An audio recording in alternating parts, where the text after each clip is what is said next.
ultimate tragedy is not the oppression or cruelty by the bad people. It's actually the silence of those that are good people.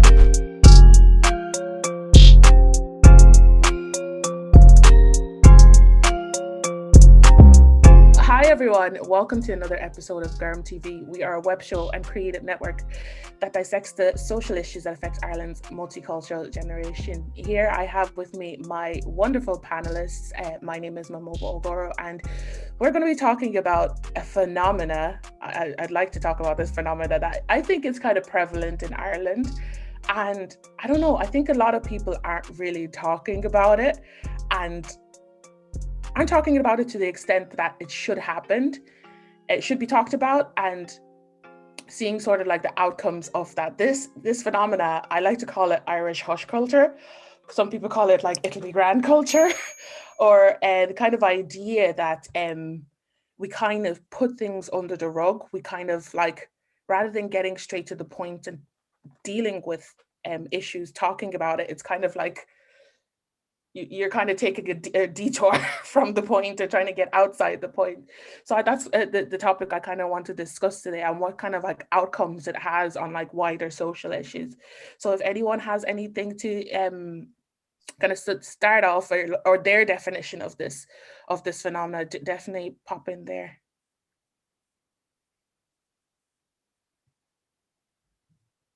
Hasn't it always been the case in Ireland?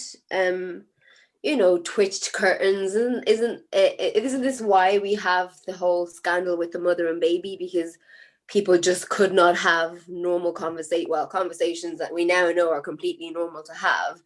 I wouldn't really sort of hold it against the older generation, because I know even myself and my friend are always joking about her mom, because she's sort of like an older Irish woman, and just sort of like how she can't even say gay, like she has no issue with like homosexuality, but it took her a long time to even say gay, which she'd kind of always be like, do you know your man gay? And it's like, mom, you can just say it, like it's fine. So I think it's only now that it's our generation really that are more open about talking about these things, but kind of 50 plus, I don't even now, I think they find it hard to sort of talk about, subjects that might have been previously being, taboo. I think it's our generation are like a bit more open to kind of like removing the stigma. I don't know. I saw saw a TikTok one day of a person, and they were like talking about race issues with their mom, and the issues like a joke video, and your one was like, "Oh yeah, the black fella," da, da, da, da, da," and the mom's like, "The black." And it's like you can say black, like there's nothing wrong with that. Like how does anyone else feel with this kind of topic? What do they think it is? Well, I would say that the hush hush, the kind of Ash Robbie Grand mentality definitely is so prevalent in mental health. I mean, Ireland is one of the highest suicide rates in Europe, and it's not talked about. Since 2014, there has been a mental health epidemic in Ireland, and it's only now that we're starting to break down barriers. I mean, there's a higher positive mental health rate between 15 to 23-year-olds than those in their 30s and up.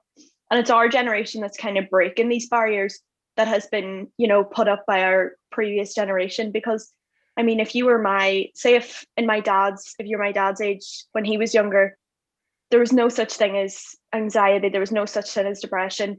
It was just, no, you'll be fine, get on with it, and we need to, it's good that we're breaking down this barrier, but we still have such a long way to come to kind of be okay and be able to say, yeah, I have depression. Yeah, I've had depression, but it's great that we're starting to open up them doors and we're starting to talk about these things more. Definitely. And May, did you want to add something there? So like what Indy was saying about like mental health, I think the problem is that kind of these kind of things kind of have like a stigma around them, or like talking about race issues and things like that. Like nobody wants to admit that Ireland has like a racism problem, or Ireland has a mental health problem, because like there's kind of this warped sense of loyalty like to the country. So you have to like always be on the side of Ireland, always be like, Ireland is a perfect country, Ireland like can do no wrong. So they just don't talk about it like at all, just ignore it, push on the carpet. Definitely. And I think it goes back to like the stereotype of Ireland itself as this kind of like jolly, happy country, and we can't we can't have issues that are like prevalent in our sort of communities and society, and if we talk about them, it's a bad thing. So yes, Sandrine, did you want to add to that? Yeah, no, I remember when you sent this question, I was like, I didn't know what it was, and then I was kind of thinking about it from like just within like the Irish context. And I think like with a lot of the issues we have, it's you really have to take it into account, like with our parents' generation. Do you know, like religion was such a big thing, and like because you know, like I went to like an all-girl school, like both primary and secondary, and like just even like let's say even talking about things such as period or sex or anything like that, it's just you just don't talk about it. So like you kind of like it creates this taboo topic of it. And like when I was reflecting back on it, I was like, oh, it's because like I went to a religious school. So I do think that even when Tabby was given the example of the mother and baby home, it really did show like how religion, like religious institution, really controlled how people thought and what was a taboo topic or not. And like only now is it that our generation we're able to talk about these things, because again, like we just have more accessibility to information. So do you know, like even things like such as period poverty, like you just talk about it, like there's no shame in that. But I can understand why that hush culture was there before, because as I said, like there was outside institutions that were controlling it, because like everyone was still, not that we're not obsessed with image, but like I think back then it's like, oh my god, if this was to come out, like so and so would know. But now it's like everything is just like on social media and things this like that.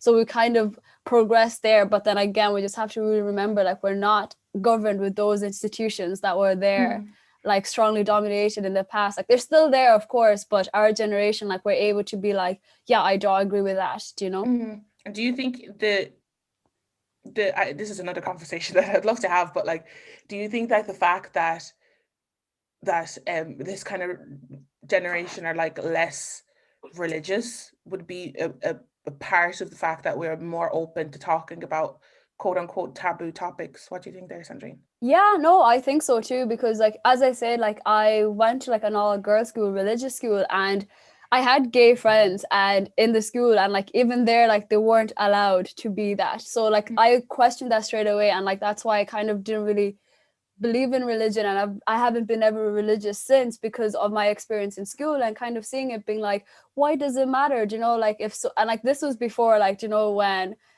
like back in the day, like where like, yeah, we knew what homosexuality was, we knew all of that, but again, like people like the terms like, oh, that's so gay, that's so this, like you're still using it as a joke. But then it was because like I questioned that, and I was like, okay, I understand I'm going to a Catholic school, but like there's still students, like why is it the gay students? So things like that. So I think in our generation now, it's not even really to be like less religious, but I think we're not as controlled with it as our parents would have been. But I don't want to speak for my parents, but like just from my own understanding of it, it's like we're not governed by that. So I think you're kind of able to freely think and talk about it. But like it's still like, oh yeah, okay, but do you know, so something like that. But definitely for me, like religion played a really big part. Definitely, I totally hear you there. I'm just going to move on to India then. Eric, India, did you want to add something? I just wanted to add on from what Sandrine had just said. I mean, I think it's because we as a generation are so much more independent and we're so much more outspoken. And I think that's such a great thing. I mean, like I was having a conversation there with my dad about this. And when he was 17, he would not have been doing the things that I was doing, you know, working with different big organizations. But I think it's so great that we as a generation are so much more outspoken, because it's really going to help the generations to come break down these different stigmas. But also what Sandrine was saying, you know, about what would they think. I think there's such a, oh, what would the neighbors think? You know, when my dad was younger, everything was, oh, we can't do that. You know, what would the neighbors think? But now it's just more, when you do something, you do it for yourself, and there's not as much of a, you know, what would other people think? And I think that's really great that we're so much more open and so much more independent in ourselves. Definitely, totally agree. I'm of the mentality like your opinion of me is none of my business. So definitely, I think a lot of people still think that other people's opinion is what governed them, but I think our generation are moving towards that thing of like, we are our own people, and other people's opinions doesn't really matter at the end of the day. So that is a part of removing that stigma. Eric, did you want to join in there? Yeah, of course, and I'd like to commend everything that was said thus far. I think everyone spoke really well. I guess hush culture, I think it definitely is an issue in Ireland. I think it's probably a really human issue. I think it's something that we probably all embrace to some extent, where we're just unwilling to point out issues that just blatantly exist for whatever reason. I think racism is an example that is really good, I think, for Ireland. I think we're in somewhat of a state of delusion when it comes to racism. You know, a while ago, when people brought up racism and talked about how it was an issue, people might dismiss racist jokes as just jokes. People would talk about how Ireland went through a history of oppression and racism and say that, you know, we couldn't be racist. You know, we've dealt with racism for so long. And there was just, I don't know, a willingness to circle around issues rather than hitting the nail on the head. I think recently with the #Too Many Women movement, the fact that, you know, so many brave women are speaking up and showing solidarity to other women who have been affected by issues related to, you know, abuse from males. There's just blatant hush culture involved there too, where on the masculine side, many men are not willing to speak up about the fact that women do face issues and that we need to speak up about it and not silence ourselves. So I definitely think that's a major issue. But how I conclude is that young people definitely are speaking up more than their predecessors are. And the fact that our generation is so multicultural and we're so accepting and we embrace other people, sees us speaking up not only for issues that affect us directly based on our own identity or our background, but speaking up for issues that affect other people. And I think that's the beauty of the solidarity that our generation has brought into kind of the mix here in Ireland. Definitely, I can totally agree with that. And I think just this younger generation are just more, I always say, like, the most diverse and the most open-minded when it comes to all these issues. So I can agree with you there. I'm going to move on to May and then Tabby and then Sarah. So May, were you going to add something there? Earlier, I'm not, can't remember who exactly, but we were talking about like not wanting, being governed by other people's opinions of ourselves. And I think like another thing which kind of contributes to hush culture is that like Ireland has a very small population, and like all the communities are very like tight knit. Like even like in the countryside, for example, where I live, like everybody knows each other. Like, you know, Mary down the road, and I don't know how it is in the city because I never lived in one, but like as far as I know, like it's kind of like a thing where like everybody knows each other. So, for example, now with all the women speaking out, like chances are that they didn't want to speak up beforehand because they knew that the person who assaulted them or harassed them was like a popular person in the area, or like lots of people knew them, lots of people thought differently of them. So they don't want like people to be talking about them and gossiping behind their backs and like, oh, she's probably lying because I really like this person. I think that's also another problem which kind of contributes to hush culture. Definitely. I think what you're saying there, May, kind of goes back to like power as well, and people who hold power inadvertently silencing people who are the victims of your example there of like rape or example of sexual assault. So it's another conversation to have when it comes to like power and that. But Tabby, would you want to add something there? Yeah, it was just more as a follow-up question to Eric's comments, and it was more a question for the floor. And my question was, do we think that hush culture affects women disproportionately to men, as in are more topics that are considered taboo relating to women more than men? And this is not just even in an Irish context, just broadly, what do we think? Yeah, does anyone have anything? Eric, did you want to say something? Yeah, I might put in there. Oh gosh, that's a fantastic question. You can rely on Tabby to bring forth the thought-provoking questions. I don't know if I'm qualified to speak and to answer. I do know that personally as a male, I've tried my best to open my eyes to the fact that women are disproportionately impacted when it comes to a lot of different things, and hush culture has just incentivized many males to not speak up when they should be speaking up, and ego as well, and just an unwillingness to take responsibility for the part that we have played into the culture that it's very hard for women to kind of live by and comply with. So I do think there's a lot of things that disproportionately impact women, and probably some things that disproportionately impact males. But all in all, I think regardless of our background, we need to try and embrace the fight against hush culture and try and encourage speaking out. I know people talked about religion. No barrier whatsoever should be given the special privilege of stopping us from speaking out about what is wrong, irregardless of how it is labeled. Here in Ireland, with the scandals within the Catholic Church, where children were being mistreated by priests within the church. Hush culture is what maintained that. The unwillingness of parents to come to the conclusion that the Catholic Church would ever be involved in such atrocities. That's why children were scared to speak to their parents. And when they tried, the children would be disciplined, not the Catholic Church. So we've learned from that as a country that nothing should be given the special privilege of impunity. Everything needs to be called out, regardless of what it is. So I think this is a very important point for us to note going forward. Definitely. And I can totally see that there, that different genders have their own difficulties when it comes to this sort of issue. And it's important, like Eric said, to hone into that. I don't even know. I don't know the statistics. I love the question that you were saying, Tavi. So I can't 100% say that women are disproportionately affected by men, but it's important to understand that we need to be allies for each other, and we need to stand up for each other and listen to each other when it comes to issues that are affected by this sort of hush culture, or by the stigmatization of things that are being affected by that are affecting us. So Sarah, did you want to add something? I remember you were saying something there. Yeah. No, I just based on just what Tavi said there, I think we also have to be conscious that there is domestic violence that is happening to men, and that's something that we don't actually discuss at all. And there's a lot of mental health issues that surrounds men, and there's like a lot of even eating disorders and things like that that happens to men, and we don't discuss it, and it doesn't seem to be something that we see on platforms being discussed, and so it is a tough question. Are women disproportionately affected? Like everybody else, I wouldn't know, but I do know that there are issues that women do face that men also face too, that we don't actually address or even discuss at all. So that's something that I'm always conscious about as well.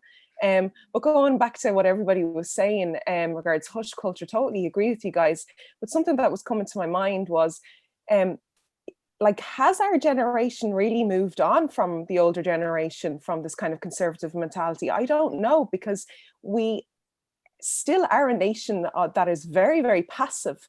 When we see something on the streets, we kind of fall into the hush culture with respect to, we don't do anything about it. We don't intervene. For example, I like being in the States, I've seen in the States, people actually intervene when there's something happening. If there was some form of, discrimination or racism, happening in a shop or something like that, people do speak out in the States. Whereas here, we tend to just turn a blind eye or kind of be quiet. Slowly, I've witnessed myself situations where people have spoken out, or I've spoken out, but generally people kind of slowly back away and kind of try to turn a blind eye, and that is part of hush culture. And that happens with our generation, with millennials and Gen Zs. So I don't know, sometimes I'm always afraid of, are we in our little chamber, and are we seeing things through our own lens because we're active and we're advocates in our own right, and are we kind of seeing it, hoping that everybody thinks like this and everybody behaves the way we would behave and call things out and not have this kind of hush culture? So I don't know if we are. I feel that there is an intergenerational trauma there that we are still carrying on. For example, like even the idea of the rise of the far right, when you say that this is happening, people have the tendency to say, yeah, but they're not all right in the head, but aren't they a bit, and that's our generation saying that, you know what I mean? And that concerns me. Even it concerns me around the idea that people of like the far right have something wrong with them in terms of they must be, there must be a mental health issue there. Even the concept that mental health, that there's a taboo there and a stigma that we still seem to be carrying on. So I don't know. I genuinely don't think that our generation has broken free from this hush culture and brushing things under the carpet and turning a blind eye. I do think we're very, very passive as a nation, and that has its pros in the sense that that we can try and calm things at the right time, but it also has its cons in the sense that we sometimes don't tend to call things out when we should, or when we tend to call things out when we're stuck in our little chamber, you know, that way, and we'll call it out, but we don't really do it when it needs to be done, if that makes sense. And I think it goes, like, when you say you call things out when you're stuck in your chamber, it goes to that idea of like you knowing like the precautions, like knowing the outcomes of that, and knowing the and you could think knowing that you're going to be like safe if something goes wrong. Exactly. Well, like, what happens when you're in a group or in a setting where not everyone thinks the way you think? Are you still willing to speak out, or are you going to fall into that hush kind of culture and push it under the carpet? I definitely think that's a question for the audience to think by themselves, to see, would I stay silent if I'm not comfortable? If I'm not in a group where I'm comfortable? That's something definitely that we could all think about moving forward. Gareth, did you want to just add something there? I just think an interesting kind of, when I was reflecting on the whole idea of hush culture, one experience that I have of hush culture is certain people view hush culture as a form of protection rather than silencing. Like, there are certain situations, especially like if you're queer, where they're like expecting you to keep it on the down low because it's still not fully accepted by society. Like, it's fine as long as you keep it in kind of private, keep it off social media, kind of keep it out of public spaces. And when people kind of tell you that, there's certain people like that I would have conversations with, and like they don't mean like keep it secret because like it's bad. They mean keep it kind of lower down because like not everyone in society will agree with you. So like they see it as a form of like, we don't want to see you get hurt. We don't think you should be as vocal about it. And of course that's completely wrong as well. And of course I don't follow that advice, but like I think that's a really interesting mindset that people have, that like instead of changing society, they're saying you should be complacent to society rather than society accepting you. Like, I think it's the same with mental health as well. Like, I think so many people say, sure, it's grand when they have like mental health issues, because like there's such a stigma around it. Like, that if you went into work and said, look, I'm having a really bad mental health day, I can't focus, I can't be efficient. And like, if you work in a minimum wage job and they say like, that's fine, you're just like, let go, we'll find somebody else who can do the job better than you, kind of thing. When you don't have that job security, there's this stigma that you're just using mental health as kind of a way to get more time off work or to abuse the system or something like that. So like, I think it's really interesting when you know people don't mean for it to be as in a bad thing, keep it hush, if that makes sense. Like, they want to see you protected. And I think that's just a really interesting point. And of course it's still bad, but I think that's just a really like interesting way of looking at hush culture in Ireland. That's really interesting. You've actually like brought about something I can definitely relate there, because I'm just thinking of my own personal experience as well with just in terms of like racism in Ireland, and my perception of like the older generation, my parents' generation, of like just like don't talk about it, because we were at the point there like they want to just like, let's get the citizenship, let's find our way here, let's stay, and the things like that. So there was that element of just like silencing ourselves so that we can just like move on and stay here or something like that. So I definitely understand where you're coming from, like that sort of like inward protection, silencing yourself so you can like, because there's a perception that the wider community are not going to put you down in some sense when you are calling something out or saying something is wrong. So I can definitely understand there. Sandrine, were you going to add something there? Yeah, no, I just wanted to add from what Sarah was saying, because I think I loved her question, like in regard, not even the question, just her reflection in regards to where like they're like our generation, like whether or not like we're kind of repeating what the older generation would have done.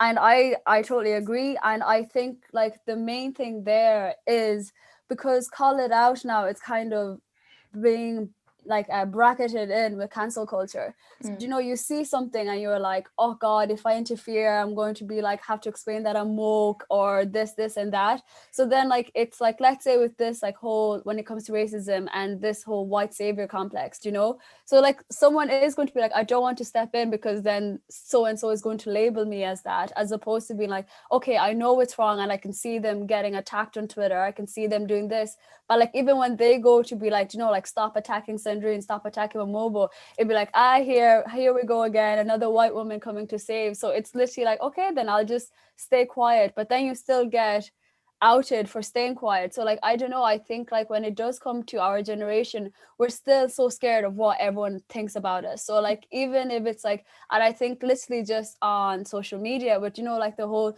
oh, living rent free, like it's not that, like you're still you're still caring that so and so is going to cancel you here and there. So I do think like with our generation, like, yeah, we're more brave to call things out and talk about like issues, but it's still like, oh, if I talk about it, unless I've had this lived experience, then someone is just going to dismiss my thing. So then it's kind of like, what's the point? Because we're literally just going to go around in circle where then everyone just has to stay quiet because, oh, if it doesn't affect you, then stay quiet, you know? So then it's like, but then how do they call it out? Like, do you know, if you see something wrong, how do you call it out? If you're just, again, so like, I think that's where I definitely agree with Sarah. And I can just see that where I'm like, we're not really leaving room for anyone to kind of stand up for someone who's in a different community, because you're just going to be labeled as either you're trying to be too woke, you're trying to be a white savior, you're trying to do this and that, as opposed to be like, no, I'm seeing something wrong, like you're getting abuse online, like I'm trying to like help you. So I don't know where like to go from there, if I made any sense there. No, you did. You definitely did. My understanding of it is that you're saying that we're going to inevitably be silent because of what people would say if we did something. So telling us that we're too woke, or telling us that we're, and just the fear of being cancelled as well is kind of making us silence ourselves as well. I totally get what you're coming from. India, were you going to say something? Yeah, I just wanted to add on to what Sandrine was saying about boxes. Like, we were talking last week about boxes and that. And I mean, it's so annoying that when you stand up for something, you're just labeled straight away. If you stand, like, I mean, we see not all girls, we've seen that in the last week. But if you stand with a girl, you're being dramatic. You know, if you tell your story, you're just being attention seeking. If you open up about mental health, you're just, you know, jumping on the bandwagon. And it's just shocking that it takes one person to stand up for everybody, that no girl feels comfortable in. You know, it takes that one girl, and then it, you know, it opens up so many new barriers. But you know, there's been so many girls, I'm sure there's so many girls around Ireland, there's so many boys as well, that have gone to their parents or gone to someone that they've trusted about something like sexual assault or rape, and their parents or their guardians or whoever they went to have said, no, you can't, you know, you can't talk about this. This person's well known in the community. And it's just that there's so many people out there that are probably still being silenced today. And it still baffles me that we're in this place where we can't stand up about things, and we are a lot more open to being, you know, to talking about different issues, yet there's still so many people being silenced. And I think that's something we need to look at as a society, if that makes any sense. No, definitely. I do think it goes back to that sort of group solidarity as well, because if let's say your child is telling you something and you're the only family that's standing up against this person, that's tremendous. It's so like scary. Like, so if we have those sort of group mentalities to fight these kind of issues or help us silence ourselves, it would be definitely be great. I'm just going to move on there to Tabby and then Shane. So first of all, excellent points all around. Fabulous perspective, Gareth. I hadn't even thought of how sometimes your silence is for your own protection, and it's not always necessarily from an angle of a shame thing. So I hadn't even thought of that. So that's a fabulous point.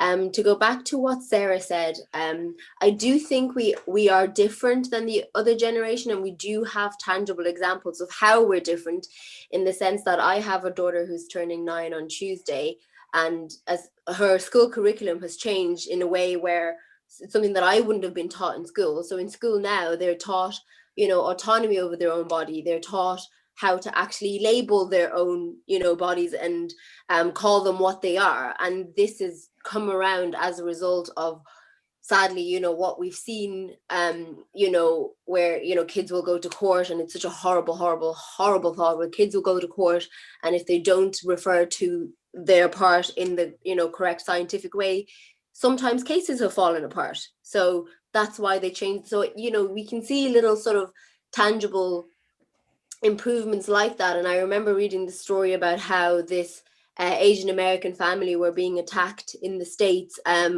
just after, you know, the COVID thing and what have you, and how neighbors just banded together and started essentially just watching over this family's house, and it's just neighbors that didn't even know because it actually just moved. And I think I'd like to think that maybe 20 years ago we would have seen that, but I think we're seeing more of it now. And I think, I suppose, to wrap up what everyone's saying, Martin Luther King said the ultimate tragedy is not the oppression or cruelty by the bad people. It's actually the silence of those that are good people. So it's like, as long as we kind of essentially remember that it's not a cancel, we shouldn't lump it in with cancel culture. If you see something, and I understand the whole sense of like, let me mind my business, because I am the biggest mind my own business kind of person you have ever met. If something is happening across the road, my name is Bennett, I ain't in it. Like, I just, however, I am now at a point in my life where if I do see something that is wrong, I would call it out. But I just think that we need to be really clear in differentiating what is, you know, cancel culture and hush hush. Definitely. No, definitely. I do agree. And I totally second that point. I'm a mind my own business, drink my water and mind my business kind of person. And it's a journey to move to that sort of like, oh, you're not doing that right, and call it out and have that person have that growth and education for themselves. But I think the ultimate goal is growth and education, not having the person feel like defensive and things like that. So yeah, I'm just going to move on to Shane and then Eric. Yeah. Yeah, just on a point that you actually made, Mamobo, just on the fact that not speaking out when, you know, a group that you kind of represent is not actually represented, and feeling that fear and not actually then speaking out when something wrong kind of happens. And it just goes back to the point of how that just really ties in with how representation really, really matters. And if you can't see it, you can't be it, and just all those kind of things. Like, for example, I know women statistically are not inclined to, you know, raise their voice in a group where women are below 30% of that particular group. So just on that point, representation really matters. And even if you compare the opposite, though, if men are actually statistically the minority within a group, they're still actually statistically more likely to actually speak out and raise their voice. But same uncomfortability doesn't exist, you know. And just kind of on what Sandrine was kind of talking about as well, you know, silencing and also taboo, you know, silencing those people that, you know, are for being woke, or, you know, even people that have, you know, made past mistakes or whatever the case may be, and actually trying to improve themselves.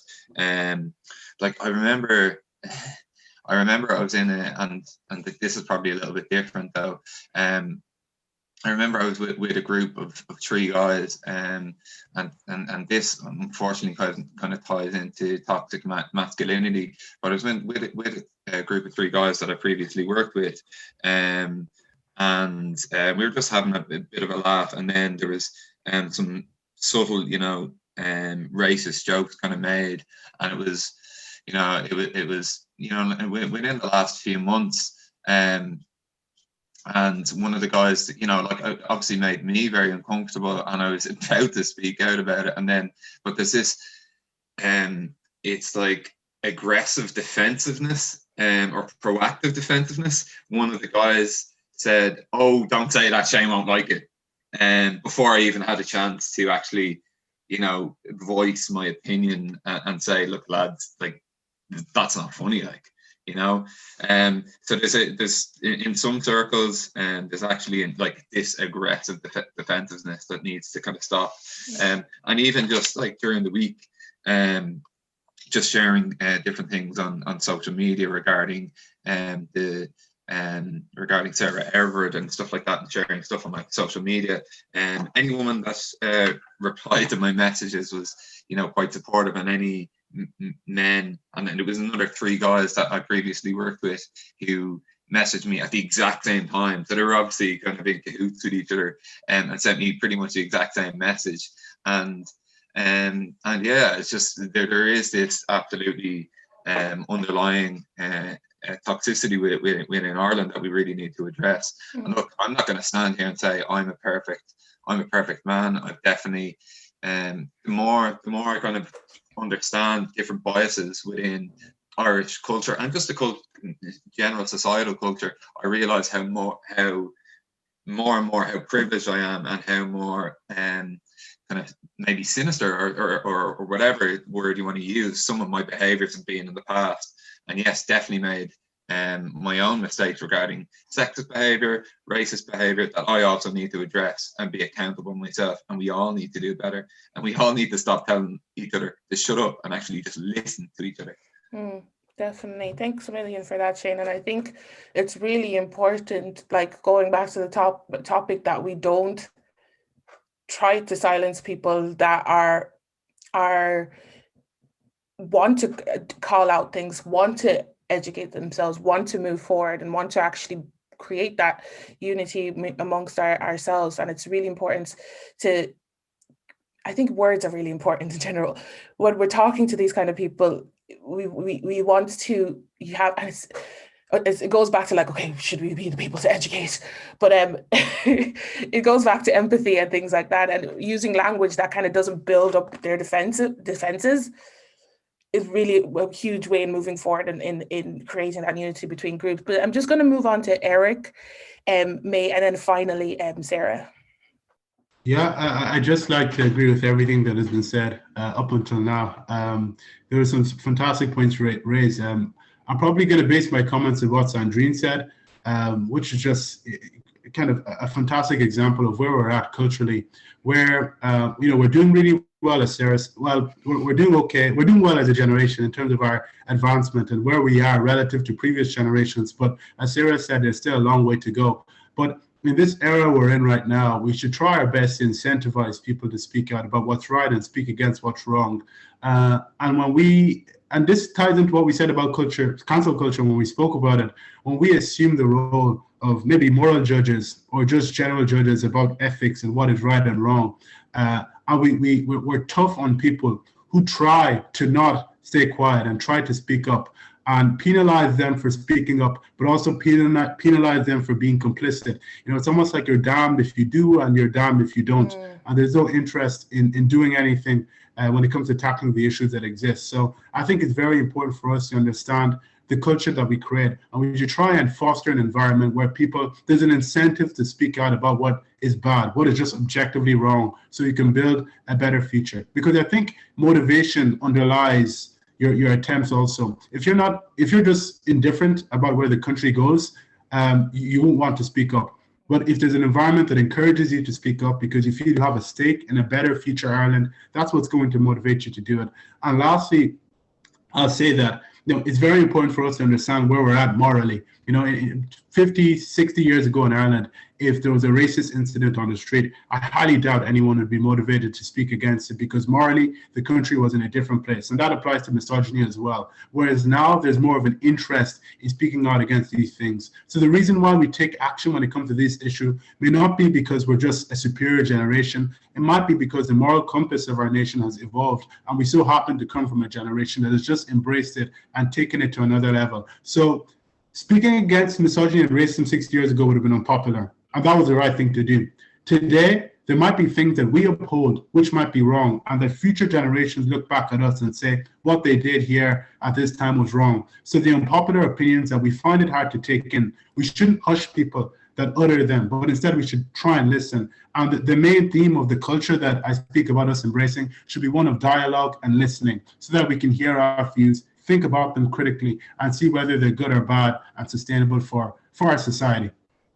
Definitely, I totally agree there that we need to foster an environment of listening and learning and encouraging, that word, encouraging people who are trying to make those steps, who are trying to educate themselves, who are trying to release themselves from their echo chambers, encouraging that and not putting them in this position of like, oh Jesus, you just want to be this woke white savior person and da da da da da. That's just making people like, okay, what's the point then? I don't want to do this anymore then. So we need to actually create a foster environment of learning and encouragement. I definitely agree there. May, do you want to? I'm just going to move to May, then Sarah, then Blessing, finally. Yeah. Yeah, it was something I think Indy and Tabby said earlier about the group mentality, and it reminded me of like a story from, I think, a story about myself from like primary school. I think it's quite indicative of like where this whole hush culture comes from. It's not as serious because I was in primary school. I was 10 years old, I think. So, but I think like it shows like where like it starts and how it originates. So like I was in primary school, and I don't know what class I was in, but I will be the first to admit I was the epitome of a goody two shoes in primary school. So I think a sub teacher came in, and I told the sub teacher that we had to do an extra chapter for school, and the entire class just turns around and just stares daggers at me, and it's like, what did I do? What did I do wrong? So like, and after that, like, you know, I was like, okay, I told myself, okay, just don't speak up, like don't talk, like just make sure not to say anything in case you give something else away. So I think like that's kind of like, I think so this kind of whole tattletale and kind of like being shamed for like telling tales. Yeah. It reminds me of like the Me Too movement. Yeah, like the Me Too, and you don't want to be the first one. I was a SWAT like in school as well. So I was like, oh, teacher in school too. So I get where you're coming from. Everyone would give you daggers, and eyes, you're like, Jesus Christ, you tease, but I know it goes to that, and it reminds me of like the Me Too movement of like in the workplace, you saying something about a boss or something in the workplace, and everyone is just like, you don't want us to get promoted or something like that. So it's definitely that's how it starts. And your experience as a child is very important, because that's how those mentalities feed themselves in adulthood. So it's important to note that. Thanks million, May. I'm going to move to Sarah, and then finally Blessing. That's actually, May highlighted a point that I was going to bring up, but that basically this kind of passiveness, this hush culture, and that, you know, that it has a passive trait, and that trait is coming from approval seeking. So, you know, people don't know where to position their own opinions, and they actually belittle their own views. So they find themselves kind of dancing of, you know, what is the popular opinion? Should I act? Should I not act? You know, I want to approve the majority and approve my, like, be, you know, approval seeking from my peers and so on. So like, yes, I agree with Tabby regards the next generation, and it's great that, you know, the education system is changing, and how we're, you know, the curriculum is changing, but reinforcement in our environments, so going back home and how that is reinforced at home has a key element to this. So if we don't educate ourselves as parents, or, you know, as young adults, then, you know, that we're still going to have that generational issue that's going to hard to break that cycle. So I think it's really important. And how do we address the issues of approval seeking, and, you know, and you know, valuing people's or helping people to gain a position on an opinion on something? It's basically, as Eric said, it's through encouragement, it's through, you know, listening, and it's through, you know, letting people feel valued for their opinions, and saying, actually, no, what you're saying, you know, you have a point there, and let's hear it out, you know. And again, like the whole concept that we had before in our last seminar, and in our last discussion, was, you know, regards cancel culture and calling it out, and the complete difference that call it out culture has and what cancel culture is. So I think it's just regards reinforcement. And then again, Shane, regards what you were saying about this kind of aggressiveness, and this is kind of like a passive aggressiveness, throw the comments, you know, hide behind the comments, and so on. And that's ego. So we have to address our egos and remove our egos from the scenario, you know, because it's not all about us, you know what I mean? It's not about me, and it's not about, you know, that situation. So the situation that you found yourself in was you were dealing with, you know, fellow colleagues that were, you know, couldn't handle the ego of maybe that what they're saying is wrong, you know, and is inappropriate, and that they may be called out for it, and they're not ready to handle that. So it's, you know, it's when you're able to understand where people are coming from, you're able to handle it a little bit better, and kind of navigate your way through that. So I think, yeah, I think it also is what my last point is, it's so important for us to differentiate the kind of hush culture, or the kind of passiveness that we as an Irish nation have to people like in Britain or in the US and so on, because the approach that they take is so different. I see it online. I see how, you know, British folks on online take things when it comes to racism and so on.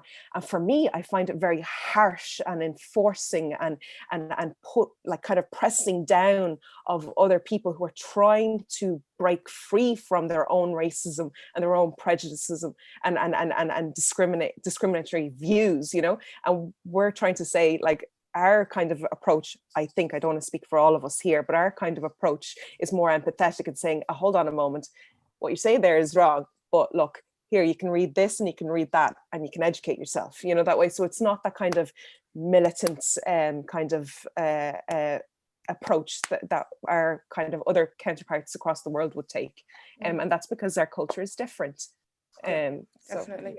So, Definitely, I totally agree there. Thanks a million, Sarah, for those points. Blessing, do you want to be our final notes?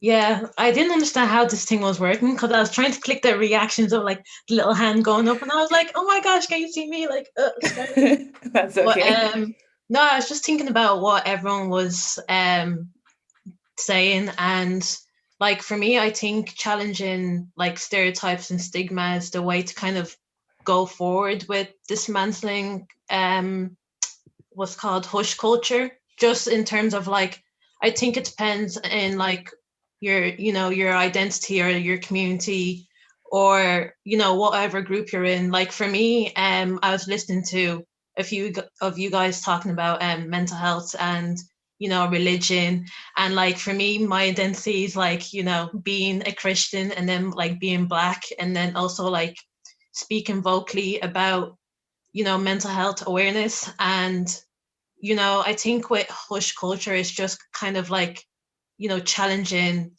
certain things, like just because, I don't know, as an example, you know, especially being a Christian, like, oh, all three things are coming at me, you know, being a Christian, being Black, and then living with mental illnesses is kind of like, you know, on social media, people would look at me and it's like, you know, I feel like almost a bit hypocritical saying this, but I almost feel like, you know, kind of backing myself down a little bit in terms of like mental health and like, especially in the Christian community, you know, being a social justice activist, like, you know, it's always like, you know, treat everyone like the way you want to be treated, like, you know, the emoji stars. And then like, when I try and like speak about things that happen in society in the Christian community, it's just always like, you know, being quiet about it. And I'm kind of like, you know, the stories that came out with like the mother and baby home, like in the Christian community, like people were quiet about it. With like mental illnesses, people were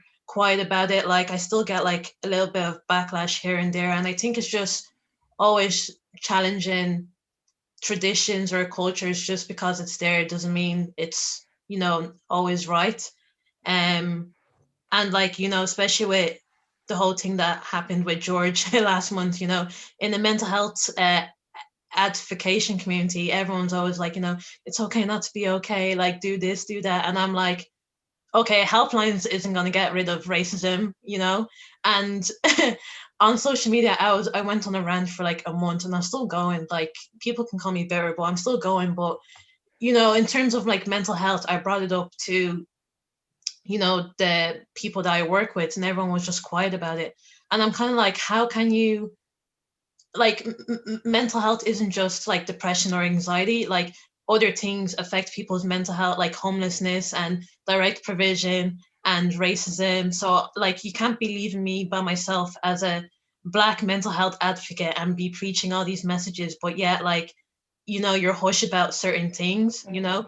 I think it's just kind of finding a balance of, you know, either silence is violence or silence is speech, you know. And I think, I don't know, just finding a balance in between that. But I don't know how to like summarize it up, but, you know, it's just like being in them three kind of communities or groups that's kind of like a bit, not, I was going to say a bit rigid, but kind of like have distinctive things, but they all kind of interlink in a certain way, if you get me.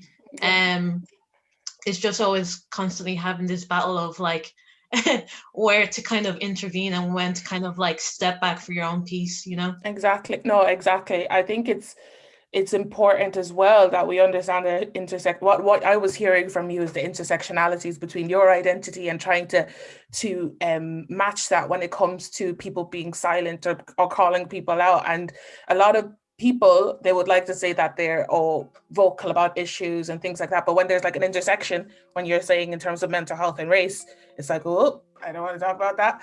So it's important for communities, what you're doing, Blessing, mental health advocacy, understands those intersections and are not silent in areas that they may feel uncomfortable about. And it goes back again to this sort of like fear as well of not wanting to overstep your boundaries to talk about issues that doesn't concern you and things like that. But when something is wrong, it's wrong. And we as a community need to be open to listening to people who want to talk about it and having these uncomfortable conversations. So guys, I'm going to close the conversation here. Thank you so much for speaking again for another Gorm TV episode. I really love this episode, and I think we're going to make hush culture a thing. So we're going to be hashtag hush culture. So thank you guys for having a conversation once again, and I'll see you next time. Thank you for watching this episode of Gorm TV. So what do you think about today's topic? We'd love to hear your thoughts down below in the comments. And make sure to like, share and subscribe if you enjoyed this video. We have new videos coming out every 2 weeks that dissect the social issues that affect Ireland's multicultural generation. And do follow us on social media to join the conversation and be up to date in what we're doing.